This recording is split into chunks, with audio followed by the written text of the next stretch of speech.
안녕하시고 평안하셨으면 좋겠습니다. 급발진은 위험합니다. 급발진을 하면 굉장히 위험한데요. 통제력을 잃으면 사고가 생겨요. 이게 하여튼 통제력을 잃어버리면 큰 사고가 나기 마련입니다. 갑자기 화를 내고 성질을 부리면 주변 사람들이 놀래요. 그런 사람이 아닌데 갑자기 화를 내고 성질을 부리면 어떻게 된다고요? 주변 사람들이 놀래죠. 그리고 상처투성이가 되는 거예요. 막 타타타타타 상처를 받게 됩니다. 평소 얌전한 사람인데 운전대만 잡으면 사람이 달라지더라고요. 헐크로 변하고 이성을 상실하기도 합니다. 운전할 때 우리 기도하면서 해야 되는 게 맞는 것 같아요. 이게 정신줄을 이렇게 가끔 놓기도 하죠. 왜? 위험하니까. 아마 그런 반응을 보이기도 할 텐데, 그럼에도 평소 얌전한데 운전만 하면 아주 그런 다른 모습을 보이는 이들도 있습니다. 사람만 그런가요? 차가 급발진하면, 이건 제주사의 문제겠죠. 차가 급발진하게 되면 수많은 이들을 위험에 빠뜨리는 흉기, 무기가 될 수 있음도 우리는 알고 있습니다. 제가 앞에서 이 급발진과 관련된 예를 말씀을 드린 이유는 그런데 하나님도 급발진 하실까라는 질문을 하게 되었기 때문입니다. 여러분 어떻게 생각하세요? 하나님은 급발진 하실까? 어떠실까요? 하나님은 급발진 하실까? 오늘 주어진 본문의 말씀을 통해서 이 부분을, 이 주제를 한번 생각해 보려고 합니다. 욥을 보면 갑자기 모든 소유를 잃어버리게 되죠. 1장, 2장의 모습을 보면 갑작스럽게 모든 소유를 잃어버리게 되고요. 그에게 10남매가 있었는데 10남매를 한 날에 다 잃어버려요. 굉장히 큰 충격일 거예요. 자녀가 10명인데 한 날에 다 잃게 되고요. 또 그는 몸의 질병까지 얻게 되죠. 이 모습을 보면 하나님이 급발진하셨다는 증거이지 않습니까? 그 모든 소유를 다 잃어버리고 빼앗기고 불타요. 자녀를 다 한날에 잃어요. 그리고 몸은 회복될 수 없는 그러한 질병 가운데 사로잡힙니다. 이 모든 예가 하나님이 급발진하셨다는 그런 증거 아닐까? 만일 그가 악인이었다면, 원래 나쁜 사람이었다면 억울하지는 않았을 텐데 오히려 그는 하나님을 경외하는 사람이었고 악에서 떠난 자라고 성경은 표현하고 있지 않습니까? 하나님이 그렇게 평가하시죠. 하나님의 입에서 나온 얘기가 욥은 하나님을 경외하는 자다, 그는 정직하고 온전한 사람이다라고 하나님이 말씀해 주시고 인정해 주셨어요. 그뿐 아니라 사람들 역시도 동방에서 가장 훌륭한 사람이라고 인정하는 그런 상황이었죠. 그러니 갑자기 찾아온 고난이 당황스러울 수밖에 없습니다. 그는 하나님을 경외하는 사람이고 정직한 사람인데 갑작스러운 재난을 당하면서 놀랄 수밖에 없는 거죠. 그러던 중에 욥의 고난의 소식을 듣고 새 친구가 찾아와서 나름의 방식으로 위로합니다. 이게 친구가 이럴 때 써먹는 거잖아요. 새 친구가 찾아와서 나름의 방식으로 욥을 위로합니다. 어려울 때 도움의 손길을 내밀었으니 고마운 거잖아요. 어려울 때 도와주는 사람이 진짜 고마운 건데 욥이 고난당했다 하니까 친구들이 찾아와서 욥에게 도움의 손길을 내밉니다. 하지만 위로는커녕 마음을 아프게 하고 말로 더욱 상처 줍니다. 그러니까 친구가 와서 도움의 손길을 내미는 것처럼 왔는데 말로 더 큰 상처를 주게 되었다는 거죠. 한 명씩 돌아가면서 속을 뒤집어 놓고 있죠. 1번 선수 나와서 욥과 싸우고, 2번 선수 나와서 싸우고, 3번 선수 나와서 욥과 논쟁하죠. 이렇게 3세트가 진행이 돼요. 한 번만 그게 아니라 3번을 반복해서 그러한 일들이 진행이 되죠. 잔인한 일이죠. 친구들 입장에서는 진심 어린 조언을, 자신들의 친구들이 와서 진심 어린 조언을 하는데 회개는커녕 자신이 억울하다고 그렇게 호소하니까 친구들 보기에 참 답답한 겁니다. 진심 어린 조언을 하는데 욥이 그걸 안 듣고 자신은 억울하다라고만 얘기하니까 친구들이 보기에 얼마나 답답합니까? 그럼에도 욥을 생각해서 포기하지 않고 15장부터는 논쟁 2라운드가 시작이 되는 거예요. 14장까지가 첫 번째 논쟁이고요. 세 친구가 다 이렇게 논쟁을 하고 15장부터는 또 다른 두 번째 논쟁이 시작이 됩니다. 어떤 마음이었다고요? 그들의 논쟁을 했었던 이유가 욥을 위하는 마음이었다는 거예요. 욥을 위해서 그 일을 하고 있다는 겁니다. 그들이 볼 때 욥은 그저 극심한 고통에 사로잡혀 있는 한낱 죄인에 불과했어요. 친구들 눈에 욥이 어떻게 보였냐면 극심한 고통에 사로잡혀 있는 한낱 죄인으로 보여졌던 겁니다. 친구인데 너무 불쌍해요. 너무 안 됐어요. 자신의 소중한 친구라니까요. 근데 너무 안 됐어요. 회개만 하면 되는데, 딱 보니까 회개만 하면 되는데, 근데 욥이여 죄 없다고, 나는 죄가 없는 사람이다 라는 말을 계속 반복하고 있지 않습니까? 그러니까 친구들을 보니까 너무 답답해요. 회개만 하면 되는데. 의인인 척 가증 떨지 말고, 그런 얘기 하잖아요. 네가 의인인 척 가증 떨지 말고 잘난 척은 혼자 다 했지만 필경 은밀한 죄인이다. 너는 수면 밑에 감춰진 죄가 많은 자, 다른 사람들은 드러난 죄가 있었기 때문에 된 거고, 너는 수면 아래 은밀한 죄인이다 라고 지적을 하는 겁니다. 죄 때문에 망한 것이 명백한데 네가 아니라 그러니까 참 답답하다라는 얘기를 해주고 있는 거죠. 이에 엘리바스가 심기일전에서 다시 포문을 열고 있어요. 첫 번째는 그냥 지나갔잖아요. 그런데 15장에서부터는 다시 포문을 열고 사악한 자들의 운명에 대해서 비유해 줍니다. 지금까지는 14장까지는요, 친구들이 부드럽게 욥을 권면합니다. 근데 욥이 못 알아듣잖아요. 그래서 답답한 마음에 이제는 강도 높은 비난과 조롱을 퍼부어요. 그래서 15장에서부터는 이게 분위기가 반전이 되죠. 마치 검사와 고발자처럼 죄인을 다그쳐요. 검사는요, 엄한 목소리로 죄인을 다그치지 않습니까? 네 죄를 실토하라고? 마치 고발자처럼, 사단처럼 죄인을 다그치는 거예요. 하나님을 대적하면 심판받게 된다는 생각과 믿음 때문이죠. 그러니까 하나님을 대적하면 심판받게 된다라는 그 생각, 믿음 때문에 이러한 일들을 하고 있는 겁니다. 사람이 감히 하나님 앞에 교만히 행한다는 게 말이 되느냐? 사람이 감히 어찌 하나님을 앞에서 대들 수 있겠느냐라는 얘기를 하고 있는 겁니다. 엘리바스가 욥에게 바랐던 것은 한 가지입니다. 딱 한 가지인데, 악인의 최후는 피해야 되지 않겠느냐라는 얘기를 해주고 있는 거예요. 그래 좋다. 그런데 악인의 최후는 피해야 되지 않겠느냐? 친구여, 욥이여, 다 좋은데 악인의 최후를 맞이할 수는 없지 않겠느냐? 이제라도 죄를 인정하고 용서를 구하라 라고 급발진하게 되는 겁니다. 친구들이 지금 이제 참다가 화를 내고 있는 거예요. 이 말에 욥이 오늘 2절의 말씀으로 응대합니다. 2절입니다.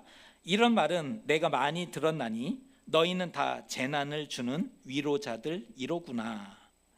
이런 종류의 말은 이미 많이 들어서 알고 있다. 이런 비슷한 말들을 사람들이 하더라.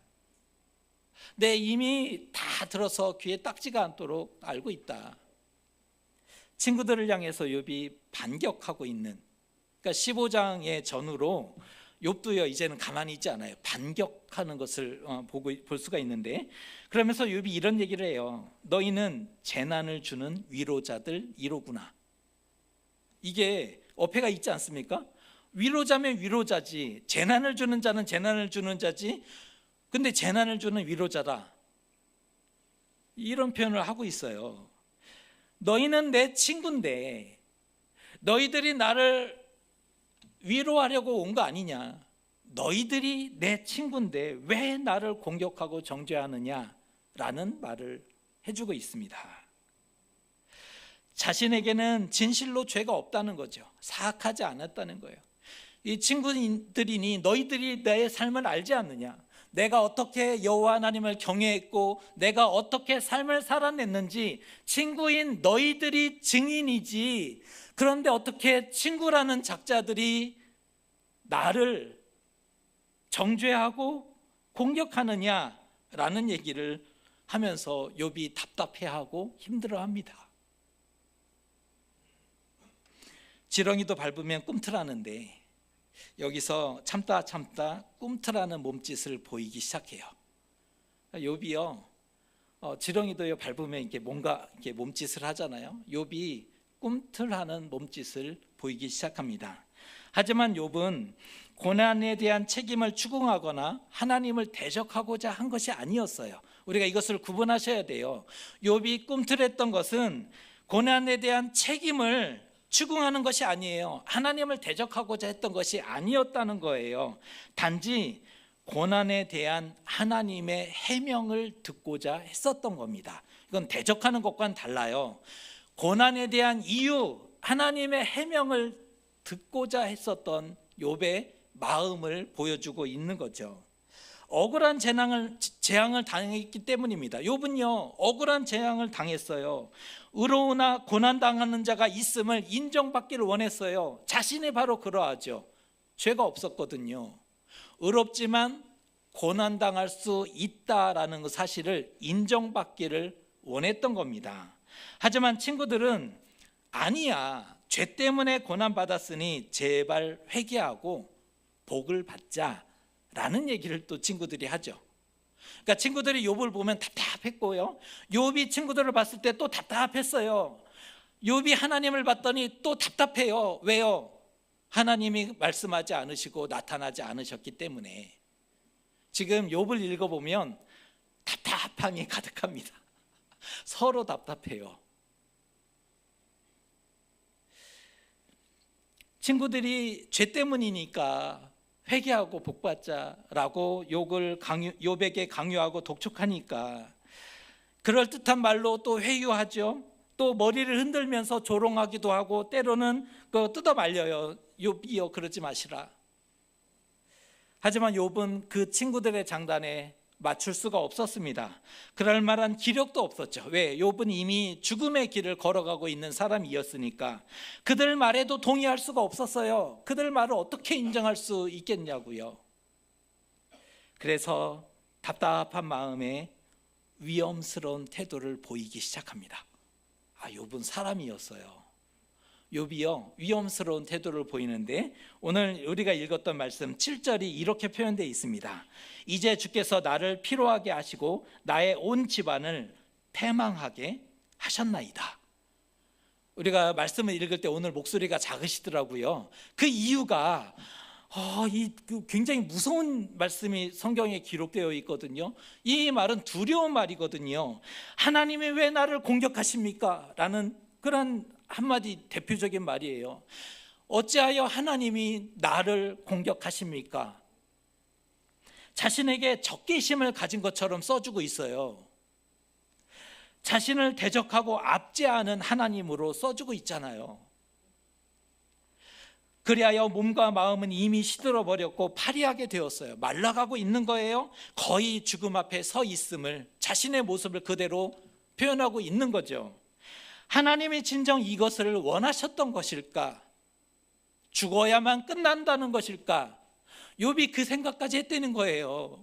정말 죽어야 끝나는 것일까? 하나님이 원했던 것은 이것일까? 욥은 자기 억울함과 답답함을 하나님 앞에 토로합니다. 친구들도 못 알아주죠. 사람들이 못 알아주는 건 그럴 수 있어요. 하지만 친구라고 와서는 못 알아줘요. 하나님도 답이 없으시죠? 이 답답함을 호소하는 겁니다.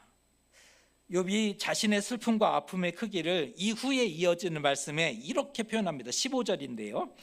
내가 굵은 배를 꿰매어 내 피부에 덮고 내 뿔을 티끌에 더럽혔구나. 이 말을 보시면 베옷은 슬플 때, 상을 당했을 때, 고통스러울 때 입는 게 베옷이잖아요.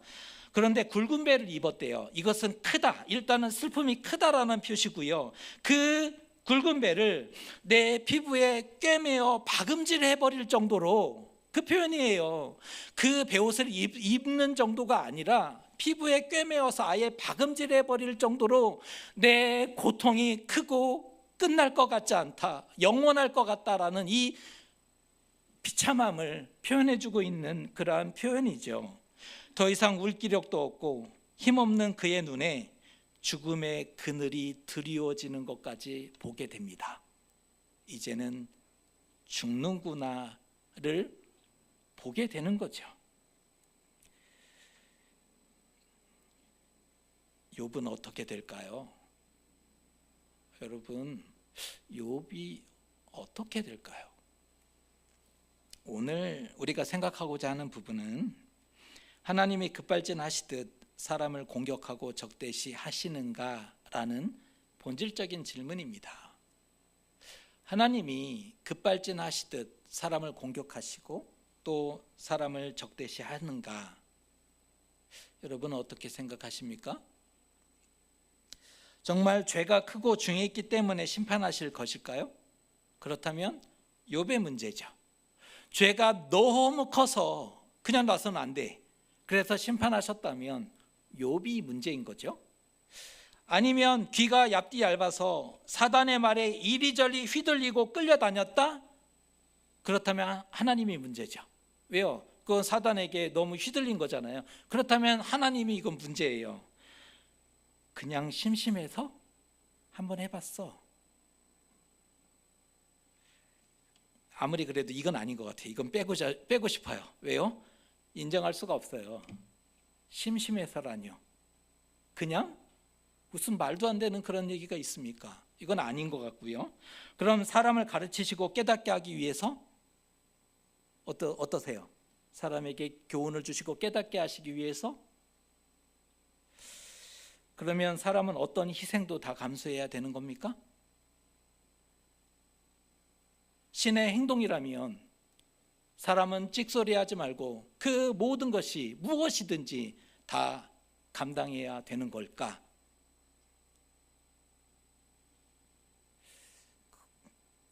제가 동의가 안 돼요.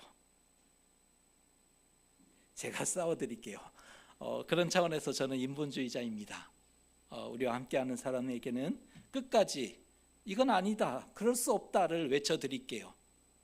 만약에 사람을 가르치시고 깨닫게 하기 위해서 그 사람은 찍소리하지 말고 다 당해야 돼요? 욥은 무슨 죄예요? 깨우쳤어요. 근데 그 속은 이미 상처투성이잖아요. 자식을 다 잃었어요. 한날에 모든 소유를 다 빼앗겼어요. 건강 다 빼앗겼죠. 이제 죽을 날만 남았어요.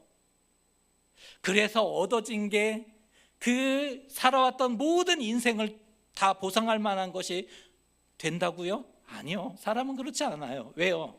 사람은 연약한 존재거든요. 상처가 남아요. 평생 지워지지 않을 거예요. 그런데 제가 드렸던 이 질문들은 욥기에 다 흩어져 있는 그런 질문입니다. 정말 무엇 때문인가를 욥의 친구들하고의 논쟁과 또 나중에 엘리후와의 논쟁과 하나님과의 논쟁 가운데 다 녹아져 있는 그런 질문들이죠. 그런데 그 어떤 것도 충분한 대답이 되지 못한다는 거예요. 이거다라고 얘기할 수 없다는 거예요. 성경을 보면 하나님의 크심을 강조하죠. 특별히 욥기를 보면 하나님이 크시다라는 얘기를 많이 해주고 있고, 다른 성경들을 쭉 보면 하나님은 크시다라고 계속적으로 강조하고 있어요. 반대로 사람의 자금을 대조하죠. 하나님은 크심을 강조하고 있고 사람의 작음을 대조합니다. 욥기에 특별히 그 일이 나타나요. 하나님은 세상을 창조하셨대요. 사람은 하나님이 만드셨대요. 하나님이 세상을 창조하셨고 사람은 피조됐다는 거예요. 그게 욥기가 또 그것을 강조하고 있어요. 하나님은 하늘에 계시대요. 그러면 사람은 어디에 있어야 돼요? 땅 위에. 하나님은 하늘에 계신 존재며 사람은 땅에 있는 먼지와도 같은 존재다. 이게 성경이 끊임없이 반복하고 있는 내용이죠. 사람은 하나님을 다 알 수 없고 하나님을 다 이해할 수 없어요. 아닌가요? 사람은 하나님을 다 알 수 없어요. 사람의 이성이 100% 활성화된다 하더라도 하나님이 보이지 않아요. 하나님은 사람을 다 알 수 없어요.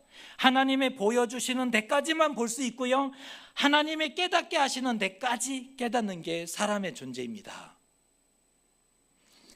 지식 몇 개, 순종 몇 개 있다고 교만하거나 쉽게 보면 안 돼요. 지식 몇 개 가졌다고 얼마나 사람이 교만한지 아세요? 순종 몇 개 가지고 있다고 얼마나 그거 우려먹고 살고 있는지 아세요? 지식 몇 개 있다고 순종 몇 개 있다고 교만하거나 쉽게 보면 안 된다는 거예요. 하나님이 이렇게 말씀하시잖아요. 사랑하신다, 함께하고 내가 도와줄게. 사랑한다, 함께하고 내가 너 도와줄게 라고 얘기한다고 해서 친구 먹으면 안 돼요. 하나님이 사랑한다고 하셨다고 해서 친구 먹는다는 거는 또 다른 의미지요.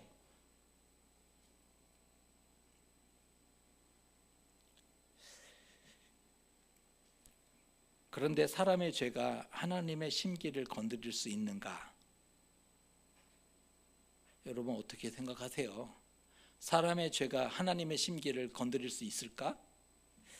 잠도 못 주무시고 코에서 막 연기가 피어오르고 입에서 불이 나와서 막 살라지는, 욥기가 그렇게 표현하고 있어요. 분노하신 하나님을 사람의 모습으로 비유하기를 잠도 못 주무시도록, 또 코에 연기가 막 그 열기로 인해서, 분노로 인해서 코에 연기가 피어오르는 모습으로, 입에서 불이 나와서 모든 것을 삼키는 이런 모습으로 그렇게 비유하고 있는데, 정말 사람의 죄가 하나님의 심기를 건드릴 수 있을까? 어릴 적 잘 모를 때 지었던 죄가 그렇게 크고 중해서 끝내 심판하고 저주해야 직성이 풀리는 것일까요? 우리 철없을 때 실수 많이 하죠. 그 죄라는 것들도 지어요. 그런데 절 모를 때 지었던 그 죄가 그렇게 중요해서 끝내 심판하고 영원히 저주를 해야 직성이 풀리는 것일까? 아니면 오래전에 자기도 모른 채 지은 죄들이 있죠. 이렇게 생각하지 못했고 했었던 일들이 있어요. 오래전에 나도 알지 못했던 죄까지 다 소원해서 한 판에 다 책임을 전가해야 되는 것일까?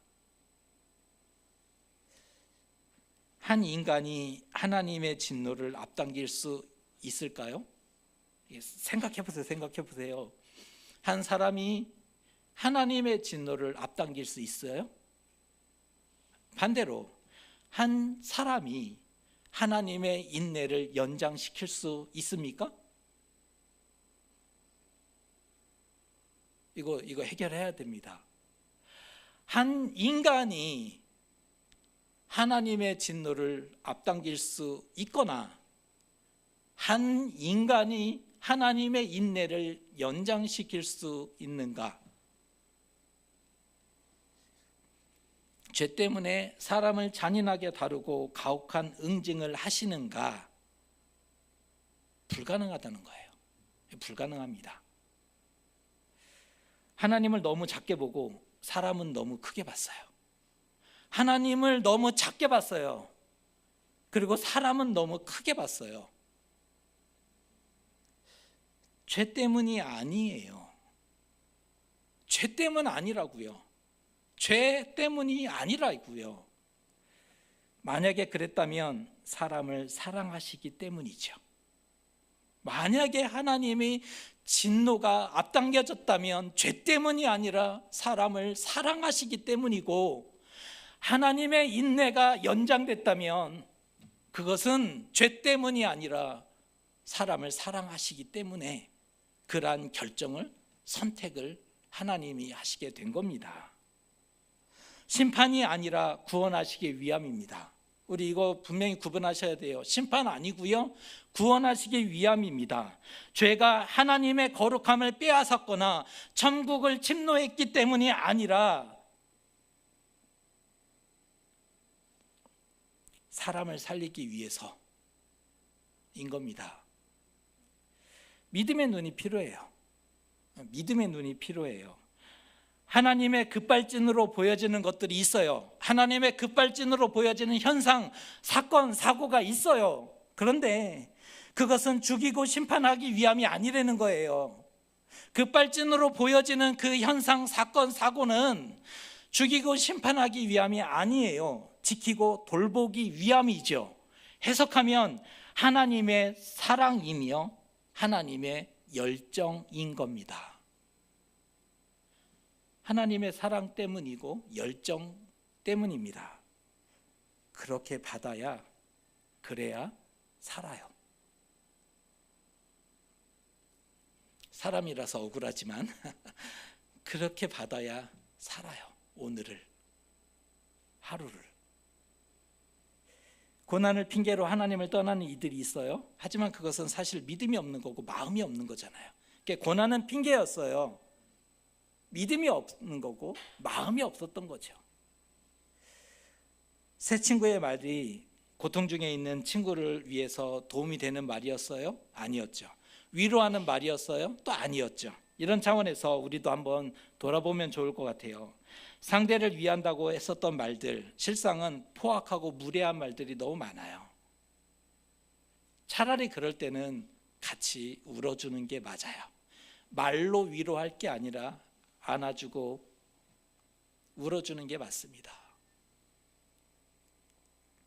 고통 중에 있는 사람을 더 깊은 구렁이로 내어 몰지 마시고 우리는 울어주는 사람이 되면 좋을 것 같아요. 아무리 잘해도 친구들은 자신의 믿음과 자신들의 생각으로 가장 좋은 것을 욥에게 얘기해주고 있지만 욥은 계속적으로 상처받고 있고 아파해요.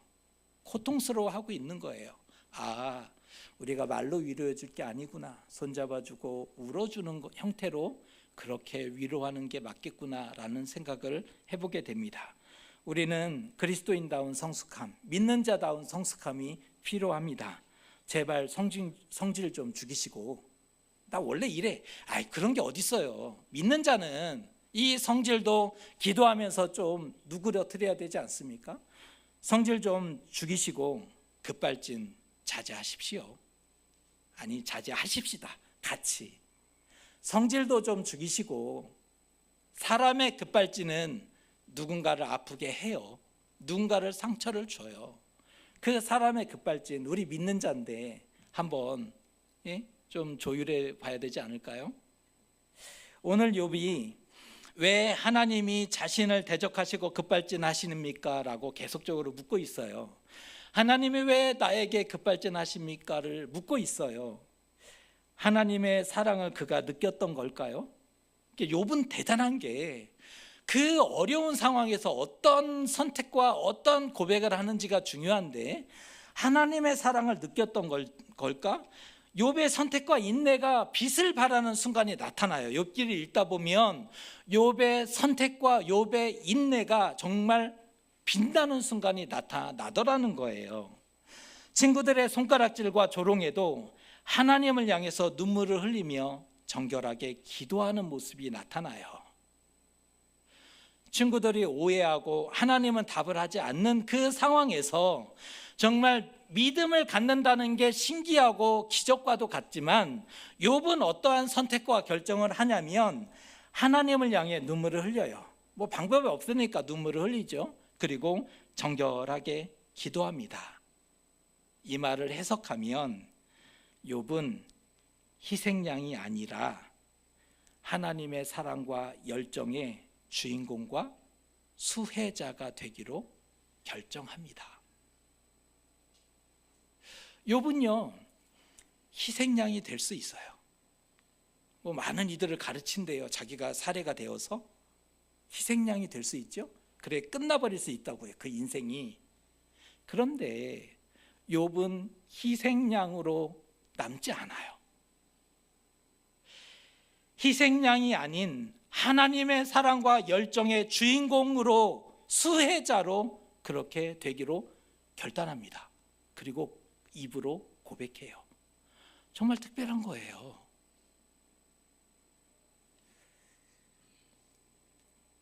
우리 고난과 아픔이 겹겹이 쌓이게, 고난과 아픔이 찾아오면 많이 힘들고 어렵잖아요. 답답하죠. 이게 어느 누구도 위로가 안 돼요. 하나님이 그때 말씀하시고 응답하시면 좋지만 또 그것도 너무 멀리 계신 것만 같아요.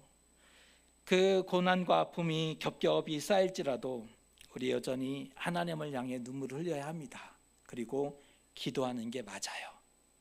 그런데 이 선택이 뭐가 중요하냐면, 이것이 희생양으로 남는 게 아니라 하나님의 사랑과 하나님의 열정의 주인공으로, 수혜자로 그렇게 응답하는 우리의 믿음의 고백인 겁니다. 제가 오늘 드리고 싶은 얘기는, 우리도 희생양으로 남지 말고 하나님의 사랑과 열정의 주인공으로, 수혜자로 그렇게 반응할 수는 없겠는가? 응답할 수는 없겠는가? 선택해 볼 수는 없겠는가라는 초대입니다. 결코 쉽지 않아요. 그런데 우리 같이 어차피 욥기를 읽고 있는데, 우리 인생은 참 신기하고 오묘하죠. 왜 이렇게 어려운 일들이 연속되고 있는지 모르겠어요. 참 인내도 해봤는데 길어지고요, 기도도 해봤는데 응답도 주셨고, 또 조금 일어난 힘도 있었지만 여전히 다 풀어지지 않은 일도 있어요. 그럼에도 불구하고 하나님 사랑의, 하나님 열정의 우리가 주인공으로, 수혜자로 그렇게 선택하고 반응하는 저와 여러분 되실 수 있었으면 좋겠습니다. 그래야 살아요.